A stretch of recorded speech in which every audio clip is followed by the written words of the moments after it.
Halo teman-teman inspirasi, selamat datang kembali di cerita penuh makna inspirasi.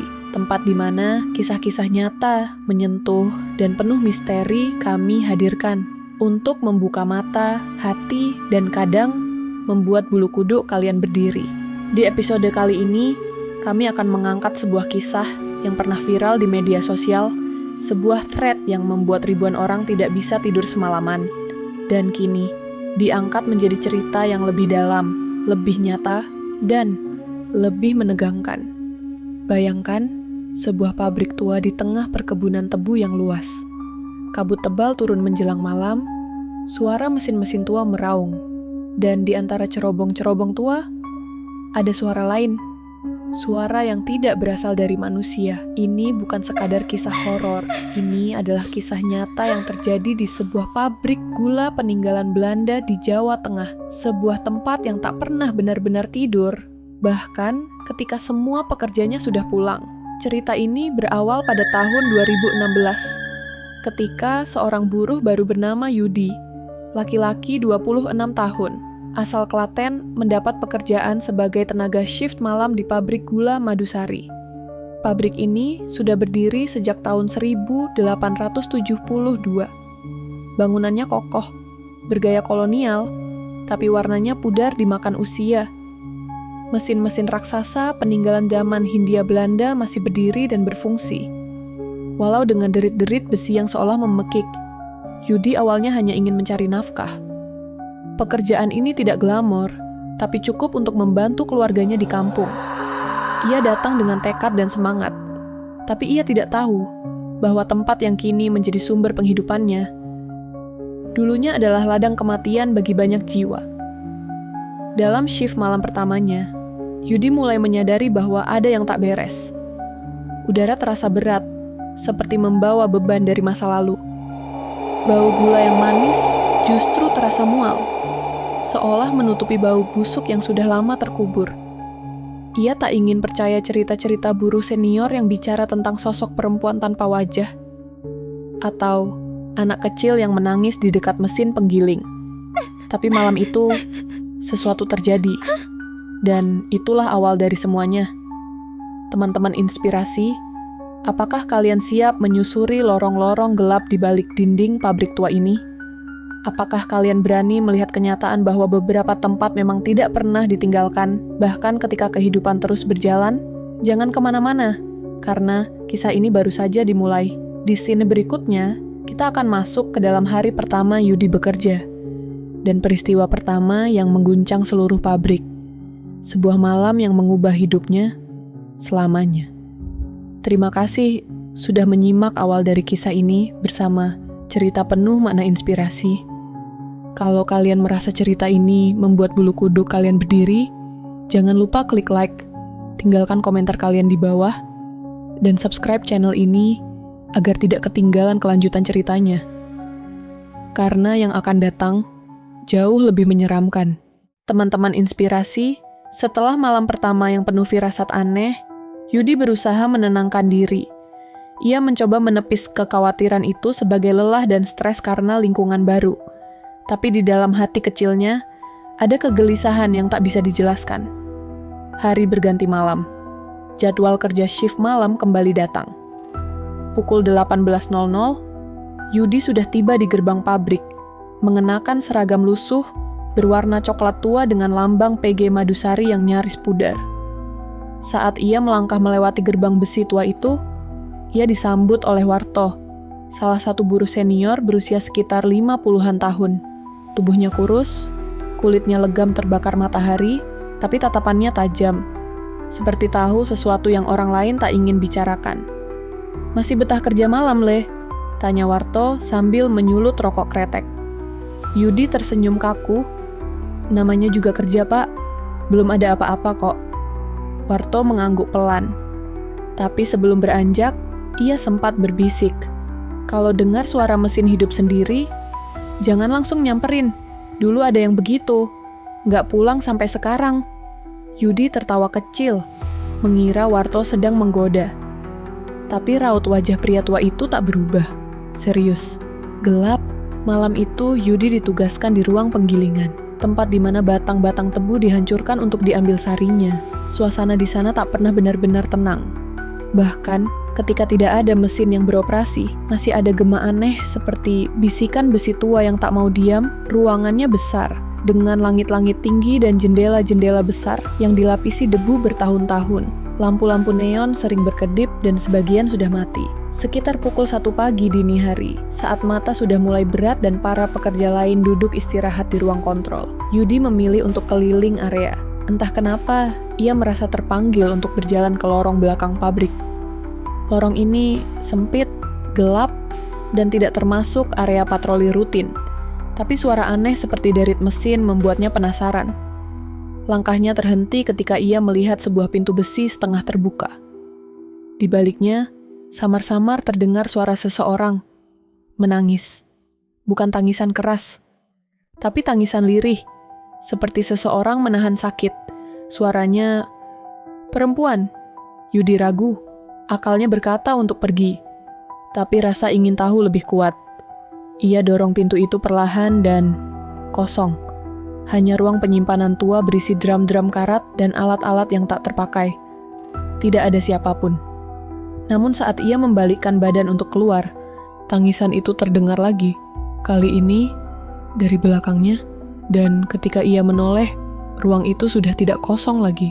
Teman-teman inspirasi, apa yang dilakukan seseorang ketika tubuhnya tak bisa bergerak, tapi pikirannya menjerit ingin lari? Itulah yang dirasakan Yudi malam itu.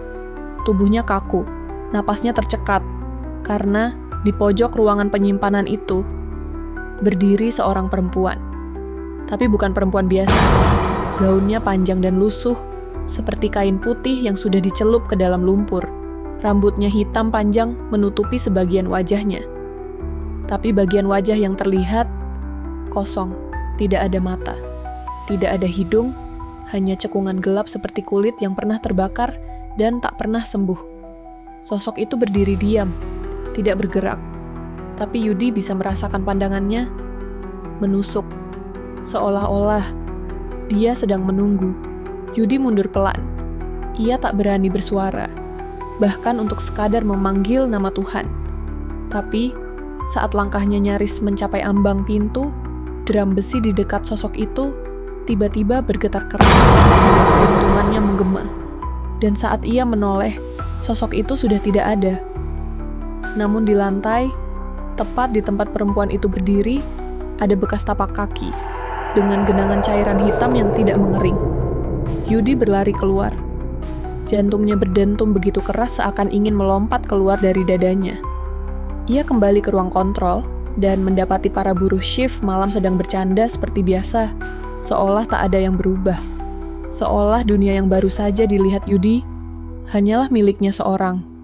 Tak sanggup menyembunyikan ketakutannya, Yudi bercerita pada Sukma, seorang teman kerja seumurannya. Awalnya Sukma tertawa, lalu mendadak serius. "Lu juga lihat ya?" ucap Sukma, pelan. "Berarti sekarang giliran lu?" Yudi menatap Sukma, bingung. "Gue dulu juga ngalamin, pas 2 minggu pertama kerja. Di lorong yang sama, di ruang penyimpanan. Dia selalu muncul ke orang baru, kayak nyambut tamu." Yudi tercekat.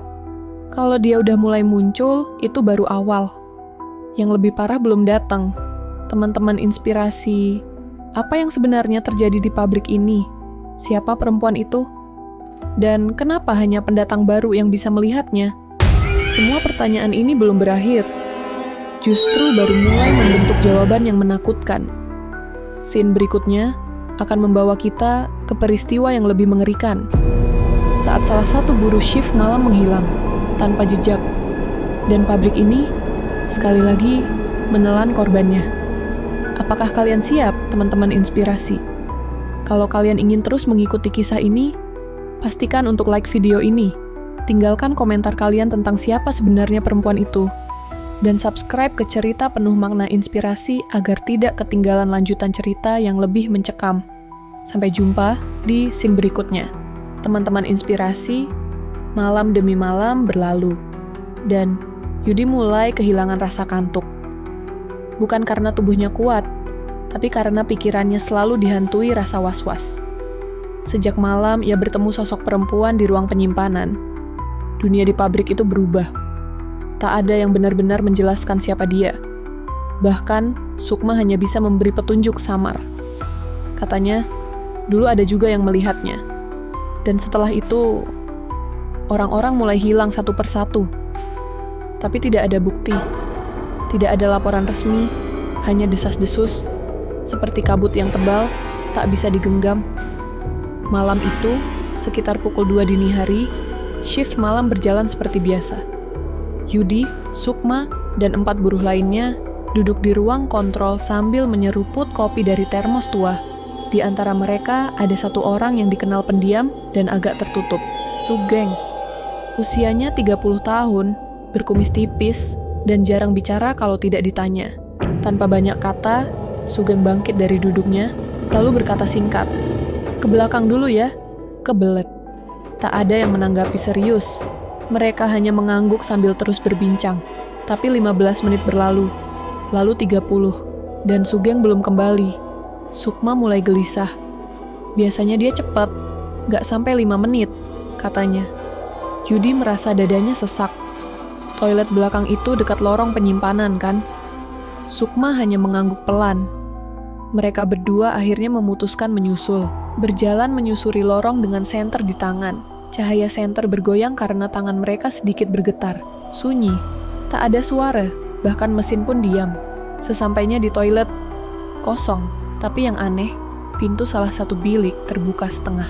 Di lantai, ada bekas jejak kaki, basah. Namun bukan air biasa, cairan gelap seperti bercampur lumpur dan darah kering. Yudi dan Sukma mengikuti jejak itu, mengarah ke pintu penyimpanan. Pintu yang dulu Yudi temukan setengah terbuka, kini tertutup rapat. Tapi dari balik celah bawah pintu ada cahaya samar berwarna oranye, seperti nyala api kecil atau lentera tua. Mereka berdua saling pandang, tak ada yang ingin membuka lebih dulu. Sukma akhirnya menguatkan diri.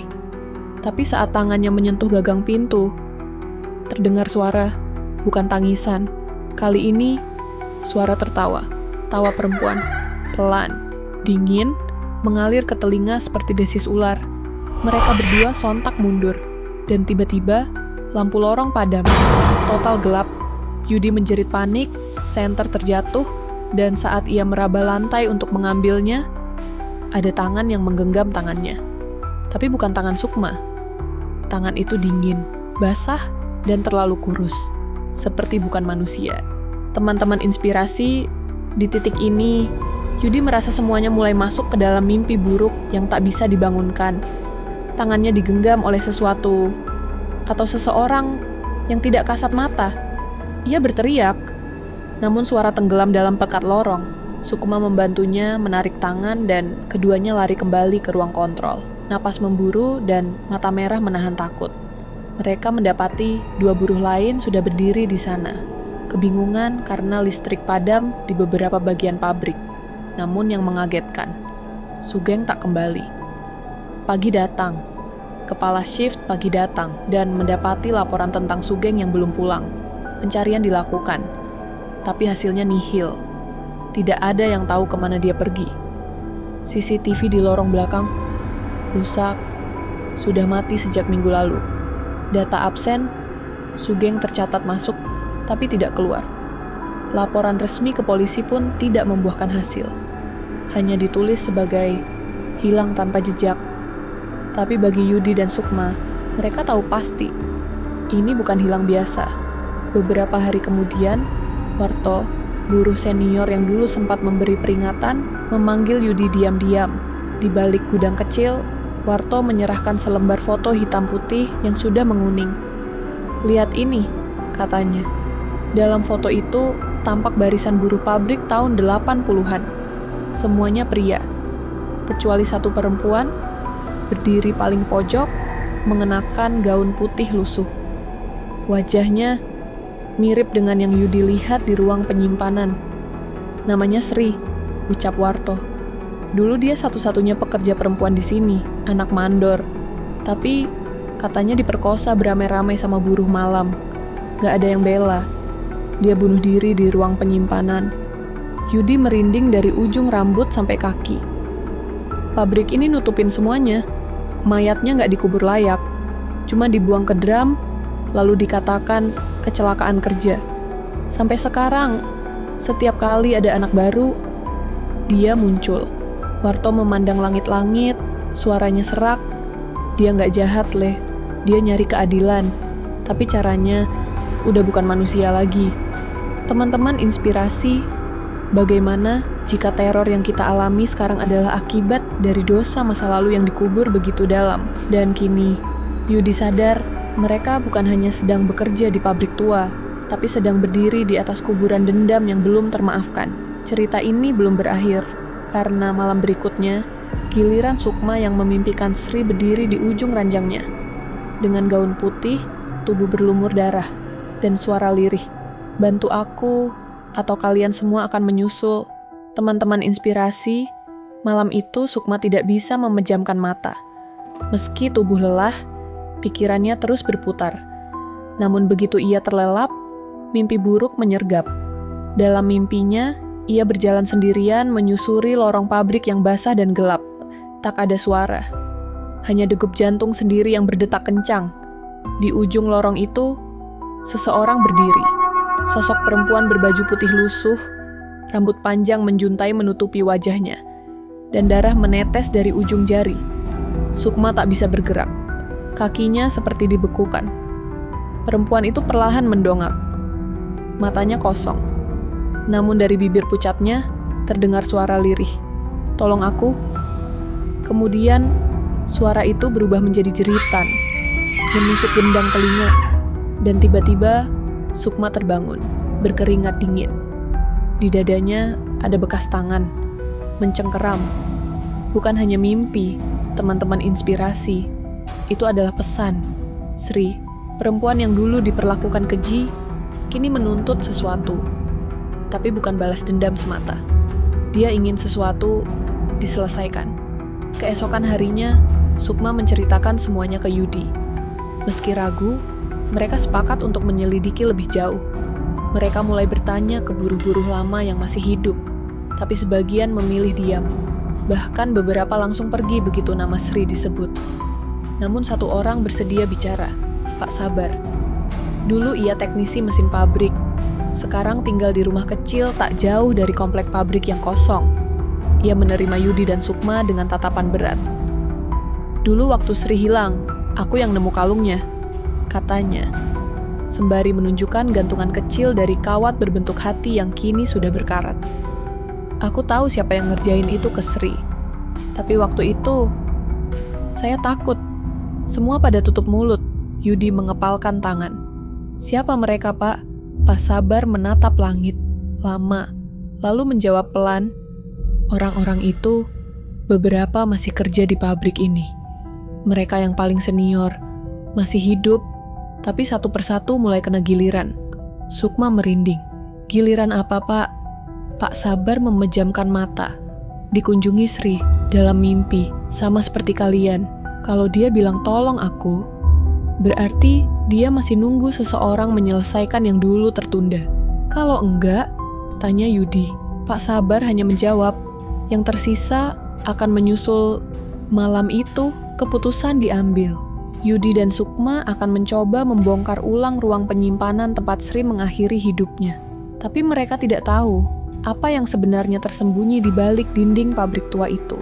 Teman-teman inspirasi, mereka menyelinap ke pabrik malam hari. Saat shift kosong karena sedang ada perbaikan jaringan listrik. Mereka membawa linggis dan senter kecil. Tujuan mereka satu, membuka ruang penyimpanan yang selama ini terkunci rapat. Sebelumnya, Yudi sempat melihat denah lama pabrik di ruang arsip. Di sana tertulis bahwa ruang penyimpanan itu dulunya adalah gudang fermentasi. Tapi tahun 1986, ruangan itu ditutup permanen karena insiden kerja. Setelah berhasil membuka gembok tua berkarat, mereka masuk. Bau apek, asam, dan sesuatu yang seperti bangkai langsung menyergap. Di dalam, tumpukan karung dan tong besi berdiri tak beraturan. Dinding-dindingnya dipenuhi bercak hitam.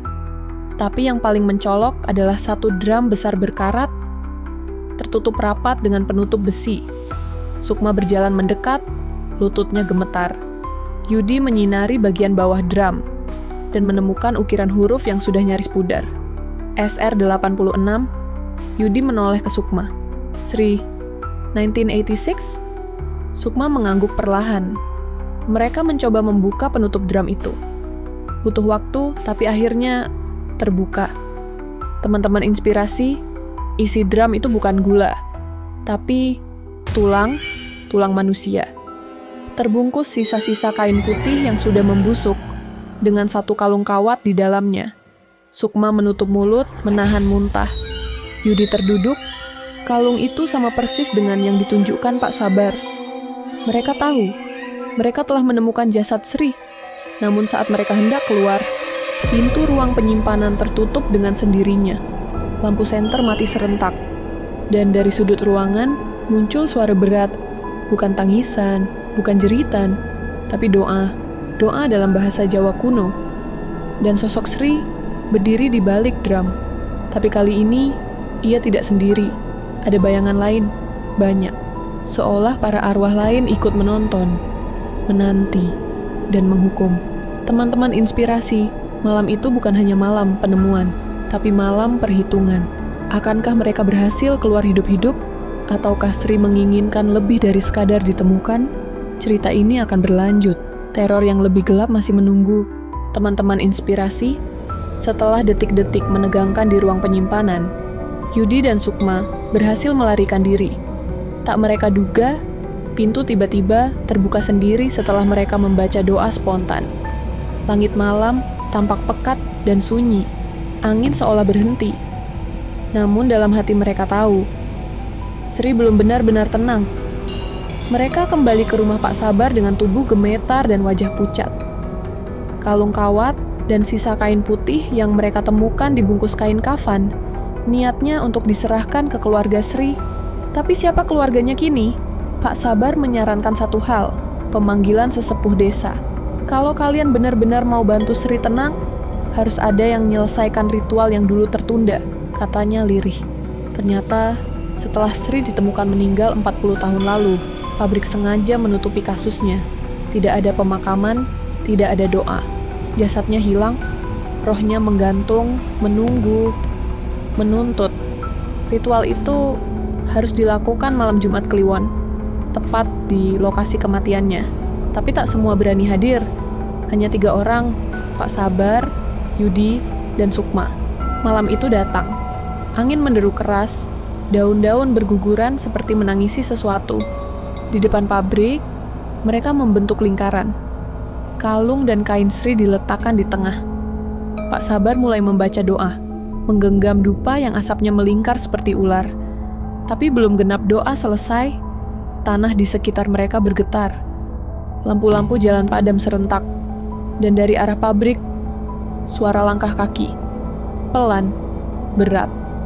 Seperti kaki yang terseret. Sukma mencengkeram lengan Yudi, napasnya terengah. Dari bayangan bangunan, sesosok perempuan berjalan pelan. Wajahnya hancur, matanya kosong, tapi tubuhnya utuh kini. Ia tak lagi sekadar arwah samar. Ia hadir, seutuhnya. Itulah Sri.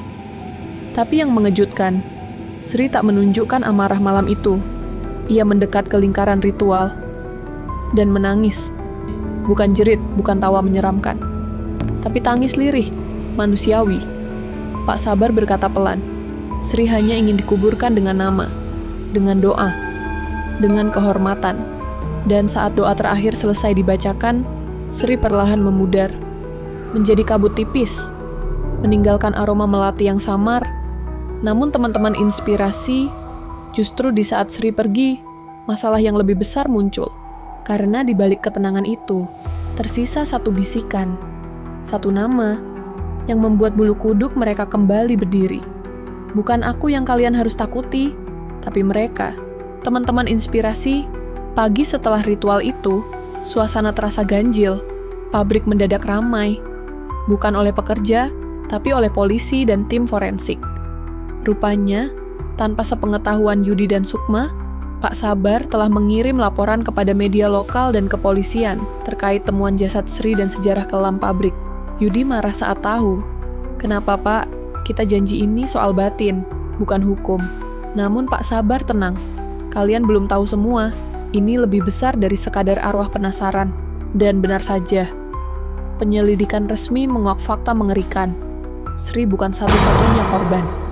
Sejak 1980-an, tercatat lebih dari 6 buruh perempuan menghilang tanpa jejak di pabrik itu. Semua kasus ditutup tanpa investigasi mendalam. Pabrik menyebutnya pindah kerja, kawin lari, atau keluar tanpa izin. Tapi catatan Pak Sabar, yang ia simpan diam-diam selama puluhan tahun, menunjukkan pola. Semua korban perempuan, semuanya buruh rendahan, semuanya hilang saat jam lembur malam, dan semuanya pernah bekerja di bagian fermentasi atau mesin penggiling.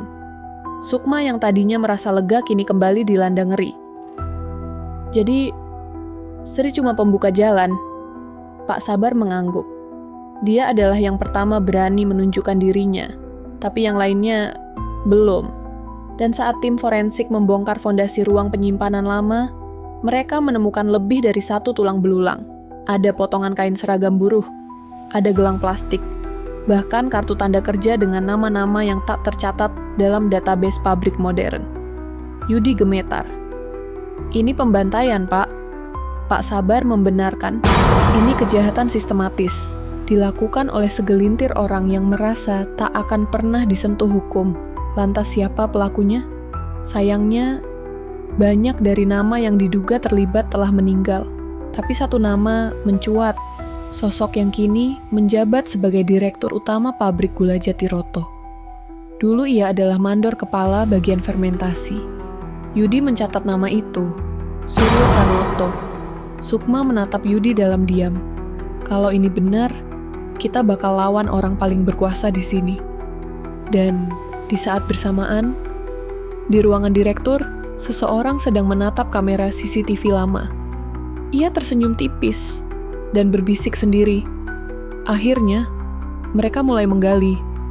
Teman-teman inspirasi, teror Sri hanyalah awal. Yang sebenarnya mengerikan adalah manusia itu sendiri. Teman-teman inspirasi, nama Suryo Pranoto kini menjadi pusat perhatian Yudi dan Sukma. Dulu hanyalah mandor, kini menjadi direktur utama. Di balik wajah ramahnya di media lokal, tersimpan sejarah kelam yang tak pernah diungkap. Tapi, tak satu pun berani menudingnya secara terang-terangan. Sukma mencoba mencari arsip lama, namun banyak berkas tahun 80-an yang hilang dari sistem. Yudi nekat mendatangi rumah mantan kepala bagian HRD, Pak Rahmat, yang kini pensiun dan tinggal di rumah sederhana tak jauh dari pabrik. Pak Rahmat sudah tua dan sakit-sakitan, tapi ingatannya masih tajam. Saat nama Sri disebut, ia terdiam lama, matanya berkaca. Saya ingat dia gadis baik, pendiam, sering bantu ibunya jualan sayur sebelum kerja. Tapi sejak ditempatkan di bagian fermentasi, dia berubah. Murung, takut, katanya mandor sering ajak bicara kasar. Dan suatu malam, dia tidak pulang.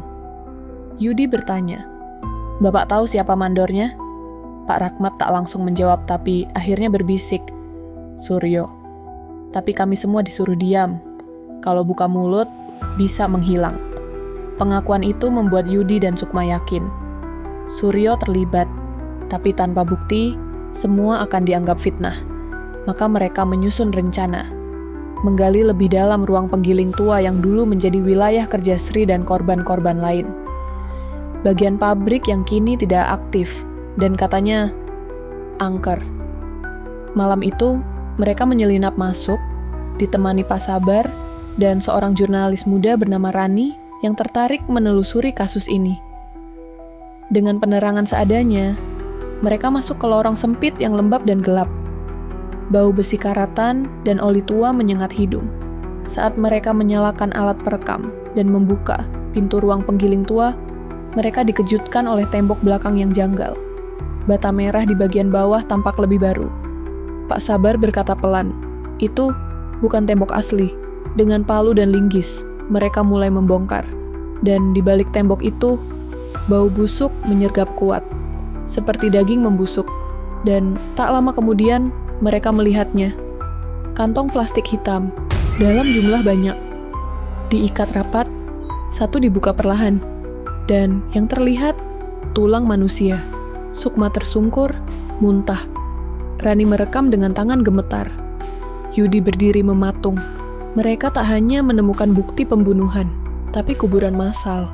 Namun yang membuat semua lebih mencekam, di dinding ruang penggiling itu, tertulis dengan kapur yang nyaris hilang, yang hidup lebih kejam dari kami. Dan saat mereka hendak keluar, suara mesin tua berderak. Padahal tak terhubung listrik, sesuatu sedang bangun. Teman-teman inspirasi, malam itu menjadi malam paling panjang bagi Yudi, Sukma, dan tim kecil mereka. Mereka menyaksikan dengan mata kepala sendiri bagaimana mesin tua yang mati bisa hidup kembali. Suara penggiling mendengung lirih, lalu makin keras. Dan dari celah-celah lantai kayu, muncul darah tipis yang merembes, membentuk pola seperti tangan yang meraih dari bawah. Pak Sabar berteriak, "Keluar, cepat!" Tapi pintu besi berat itu terkunci sendiri. Rani menjerit, alat rekamannya jatuh. Dan di antara gemuruh mesin, terdengar bisikan perempuan. Bukan hanya satu, tapi banyak. Terdengar dari semua arah, mereka tidak bisa kabur. Arwah-arwah yang selama ini diam, kini marah. Sukma menutup telinganya, tubuhnya gemetar hebat. Mereka ingin pembalasan, katanya setengah menangis. Yudi, dengan sekuat tenaga, menghantam pintu dengan linggis, berkali-kali, sampai akhirnya kunci terlepas dan pintu terbuka dengan sendirinya. Seolah makhluk-makhluk itu hanya ingin menunjukkan satu hal. Lihatlah, dan jangan tutup mata lagi. Begitu mereka keluar dari ruang penggiling, udara terasa ringan kembali. Tapi trauma dan rasa bersalah masih menempel erat. Rani langsung mengirimkan hasil rekaman dan foto ke redaksi, meski tahu risikonya besar. Keesokan paginya, berita itu viral. Judul-judul mencuat di media. Ditemukan kuburan massal di pabrik gula Jatiroto. Pengakuan mantan HRD, Sri bukan satu-satunya korban. Direktur utama terlibat, jejak lama yang kembali terungkap. Suryo Pranoto dipanggil polisi, tapi ia menolak bicara, hanya duduk di kursinya, tersenyum tipis, lalu berkata, "Terlambat, kalian bangunkan yang seharusnya dibiarkan tidur." Namun teman-teman inspirasi, malam berikutnya Suryo ditemukan meninggal di ruang kerjanya sendiri, dengan posisi duduk kaku, mata terbuka, dan kata terakhir di kertas catatannya. "Aku lihat Sri, tapi bukan dia yang datang malam ini." Polisi menyebutnya serangan jantung, tapi Yudi dan Sukma tahu.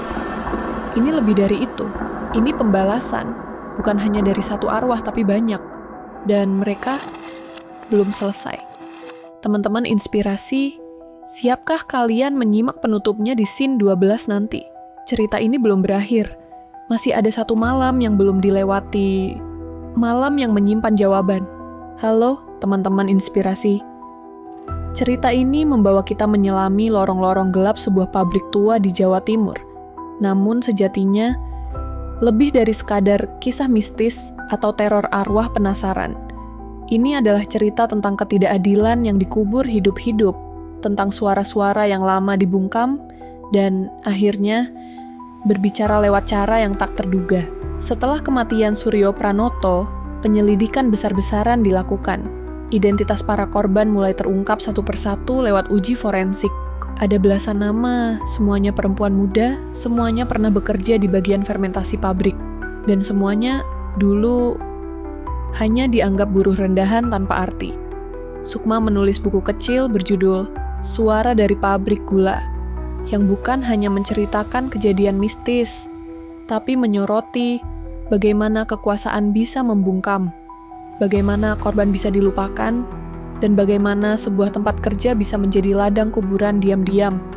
Yudi memilih meninggalkan pekerjaannya sebagai teknisi, dan bersama Rani mendirikan lembaga kecil yang mendokumentasikan sejarah kelam tempat-tempat industri tua di Indonesia, agar tidak ada lagi kisah seperti Sri yang terulang dan terlupakan. Pabrik gula Jatiroto kini resmi ditutup. Dindingnya dipenuhi mural-mural nama para korban. dibuat oleh seniman-seniman muda yang merasa tergerak. Setiap malam Jumat, masyarakat sekitar menyalakan lilin di depan gerbangnya. Bukan untuk memanggil roh, tapi untuk menghormati mereka yang sempat dianggap tak penting. Dan meski suasana kini lebih tenang, warga percaya arwah Sri dan teman-temannya masih di sana. Bukan untuk menakut-nakuti, tapi untuk menjaga agar tidak ada lagi yang mengalami nasib sama. Teman-teman inspirasi, dari kisah ini kita belajar bahwa ketika kejahatan dibungkam oleh waktu, kebenaran akan tetap mencari jalannya. Bahwa suara yang disembunyikan akan menggema dengan cara apapun. Dan bahwa tempat kerja seharusnya bukan kuburan diam-diam, melainkan ruang aman bagi hidup dan martabat. Jangan biarkan kisah Sri hanya jadi cerita seram viral semata. Jadikan ini pengingat bahwa yang paling menakutkan bukanlah hantu, tapi manusia yang kehilangan nurani. Terima kasih telah mengikuti cerita ini sampai akhir bersama kami di channel Cerita Penuh Makna Inspirasi. Jika kamu merasa cerita ini menyentuh atau membuka mata, jangan lupa untuk like, tinggalkan komentar pendapatmu, dan subscribe agar tidak ketinggalan kisah inspiratif dan penuh makna lainnya. Sampai jumpa di cerita berikutnya, dan ingat, kadang yang harus kita takuti bukan yang tak terlihat, tapi yang sengaja tak diperlihatkan. Selamat malam, teman-teman inspirasi. Semoga kalian tetap mendengar suara-suara yang nyaris hilang.